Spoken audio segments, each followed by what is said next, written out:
Hai, nak tingkatkan metabolisme badan tak? Okey, sini just konsep. Yang pertama, mulakan dengan sarapan. Sarapan ni kena ambil makanan yang ada kandungan protein yang tinggi lah. Sebab protein ni dia membantu untuk bakar kalori dan juga bagi tenaga lebih lama.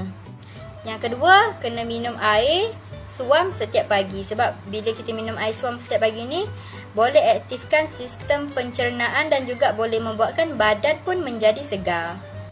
Yang ketiga, boleh buat regangan 5 minit setiap pagi.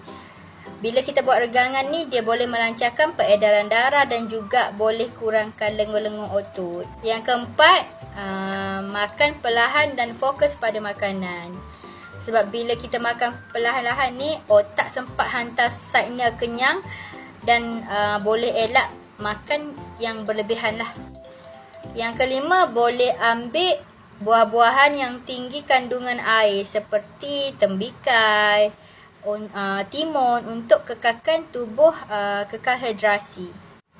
Yang keenam, kena tidur yang secukupnya lah. Kalau untuk dewasa 7 hingga 8 jam setiap malam. Tidur yang cukup ni penting tau untuk buat sistem imun kita kuat dan juga boleh buat minda lebih fokus setiap hari.